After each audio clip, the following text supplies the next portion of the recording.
morning, class. Good morning, sir. Morning. So, how are you today? We're fine, sir. Okay lang. So, today, we are going to start with the prayer. Sab.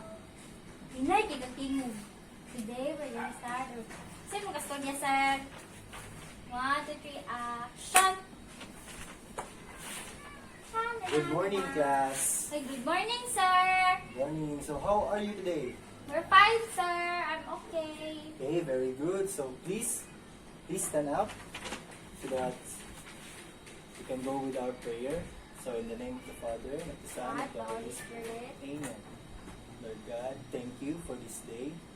And thank you, Lord, for everything. We hope that we learned something today. In Jesus' name we pray. Amen. Amen. The Father, the Son, the Holy Spirit. Amen. Sir, pwede na mag-sit. Yeah. Another your seat. So kindly arrange yourself, arrange your chair, anything. Are you good? Yes, sir. So, anyway, my name is Gariber Lagra. Do you still remember our rules in this classroom? No, sir. Okay, so let me remind you that our rules is to keep silence, keep quiet, and listen when somebody is talking here in front. Do you understand? Yes, sir. Okay.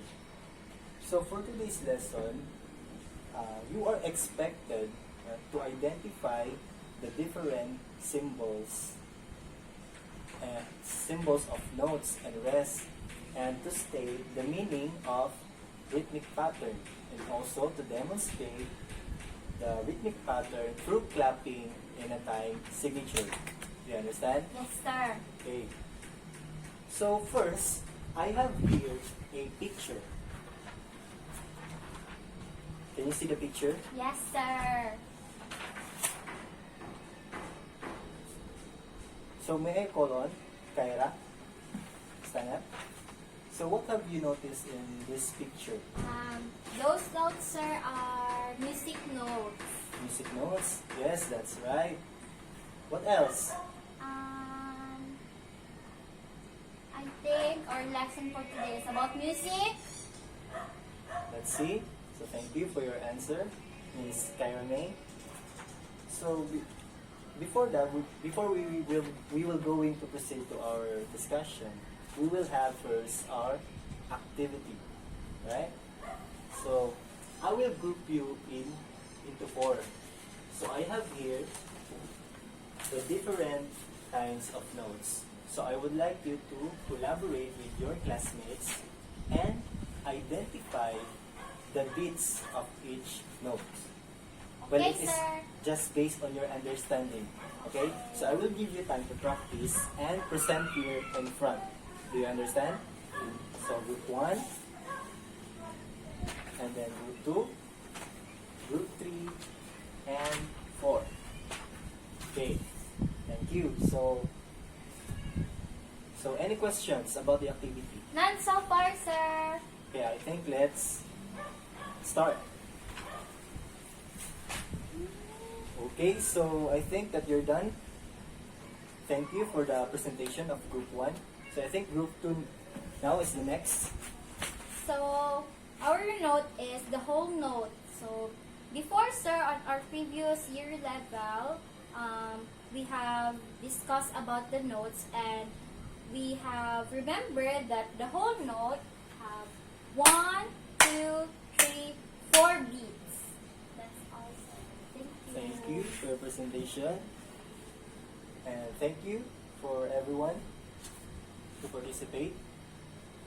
So thank you all for your participation.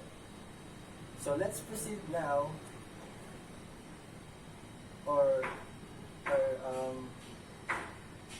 By the way, I have a question regarding with your presentation. So I think Miss May, can you please stand up?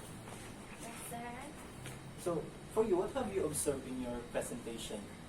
I have observed, sir, that there are a lot of different notes that also have a lot of different kinds of beats.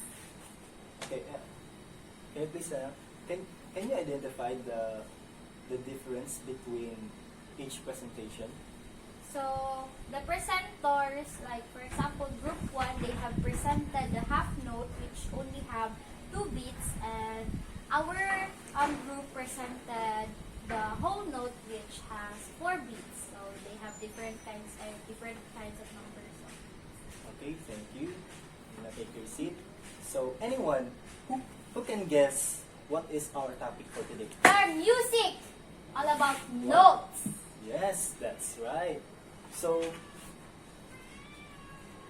let's proceed now with our proper discussion. Sir, I cannot hear you, sir. Okay, so I make my voice more loud and clear. Okay, so I have here my PowerPoint.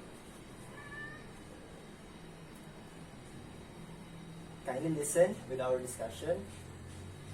So we have what we call the notes and rest. Okay, so we have 5 notes.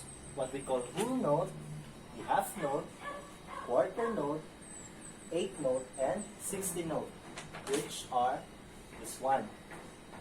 See? What And is we- the teacher? The whole the note. rest teacher, the rest note. No, this is the note. The rest is here. Teacher.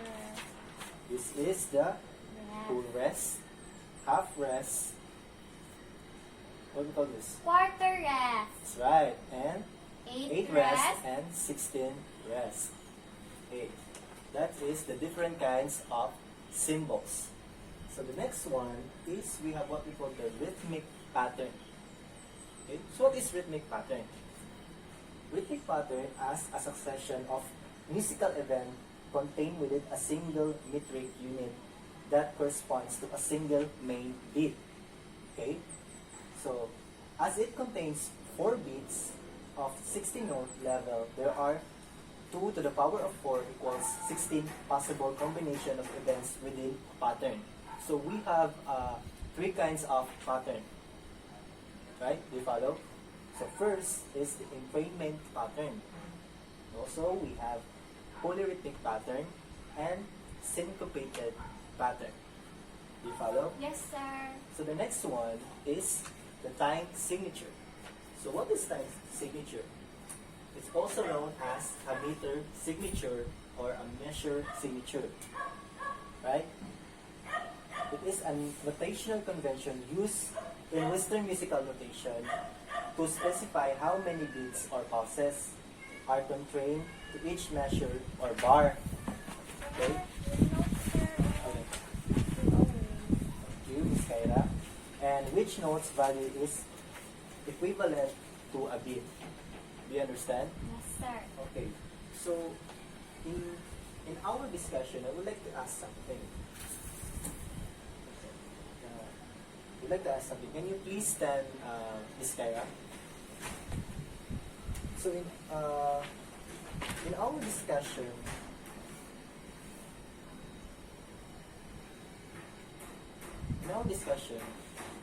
let's try to imagine that you are a composer of a song.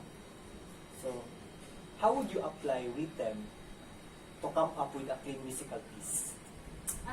For me, sir, I think I will use the right strategies, such as using the rhythmic pattern and Okay. time signature to create beats that are new and that would give, Okay, the thank you. vibe. Thank you, Ms. Kaira. And anyone, Ms. Regina, can you please stand up? So for you, what is your insight in your presentation? What is your insight or realization in your presentation? Sir, I think that since we have presented different kinds of notes and beats, I have realized that making music is really hard since you need to come up with the right beat and the right note to create vibey music that would suit your the audience or the people. Okay, thank you, Ms. Regina. Okay, what about yes, at the back, the girl at the back, can you please stand up? Okay. So, can you describe the essence of the rhythmic pattern? rhythmic pattern has coordination and it gives proper arrangements of the songs because of the beats and But what about your idea on the role of time signature in a rhythmic pattern? For me, sir, as what I have understood in your discussion earlier, time signature is really important in composing songs, making music, because it will help you specify or write the number of beats that you need in that certain kind of music. Okay, that's right. Rhythmic pattern helps you to create beats, right? To compose beats, or you can identify the time signature of your song. Yes. Ayan. Please sit down. So, anyone here who loves music? Me. Do you love music? Yes. Okay. Can you please stand up? So, how does the rhythmic pattern change your view about music? Now, for me, as what we have discussed earlier, I have now understood that I can appreciate music more because I have learned that it is really hard to make beats that will suit the people, and as a person who likes music, I think that But what about the contribution of rhythm to the passion of music, to your passion in music? Rhythmic pattern and time signatures give me ideas and strategies on how to compose songs for the people that I love. Okay, thank you. Thank you. So I'm very glad that you have that you learned something for me today. So, for I know more that you learn more. We will now proceed to our activity. Okay, I have here What's the activity, sir? a piece of song, right? It indicates here the different symbols. So I would like you to identify each symbols or the symbol notes and rests of the songs. Are we clear? Yes, sir. Okay, just put it in a one whole sheet of paper. Sir, on.